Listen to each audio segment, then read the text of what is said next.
ഡിവൈഎസ്പിയെ ഭീഷണിപ്പെടുത്തിയെന്ന കേസിൽ ബി.ജെ.പി. നേതാവ് K Surendran കുറ്റവിമുക്തൻ.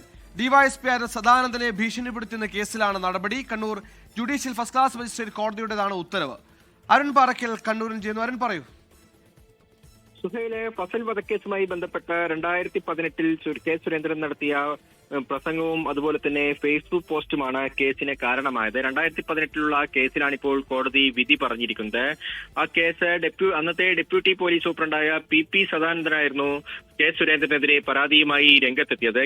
P സദാനന്ദനെ ഭീഷണിപ്പെടുത്തുകയും ഈ ഡ്യൂട്ടിയിൽ നിന്ന്, അതായത് സർവീസിൽ നിന്ന് പിരിഞ്ഞു കഴിഞ്ഞാൽ ഈ ആനന്ദമൊന്നും എല്ലാ കാലത്തും ഉണ്ടാവില്ല എന്ന് പ്രസംഗിക്കുകയും ചെയ്തു എന്നൊക്കെയായിരുന്നു കെ സുരേന്ദ്രനെതിരെയുള്ള പരാതി. ഈ പരാതി 2018 മുതൽ തന്നെ അന്വേഷണത്തിലാണ്. നിലവിൽ Kannur judicial first class magistrate കോടതിയാണ് കേസിൽ വിധി പറഞ്ഞിരിക്കുന്നത്. കെ സുരേന്ദ്രനെ കുറ്റവിമുക്തനാക്കി ആണ് വിധി. സുഹൈൽ, ഡിവൈഎസ്പിയെ ഭീഷണിപ്പെടുത്തിയെന്ന കേസിലാണ് കെ സുരേന്ദ്രൻ ഇപ്പോൾ കുറ്റവിമുക്തനാക്കിയിരിക്കുന്നത്. അരുൺ പാറക്കലാണ് വിവരങ്ങൾ നൽകിയത്. ലോകത്തെവിടെയായാലും ഏത് സമയത്തും 24 വാർത്തകളും ഓഗ്മെന്റഡ് റിയാലിറ്റി പാക്കേജുകളും എക്സ്പ്ലെയിനറുകളും വിശദമായി കാണാൻ ഞങ്ങളുടെ യൂട്യൂബ് ചാനൽ നിങ്ങൾക്ക് സബ്സ്ക്രൈബ് ചെയ്യാം.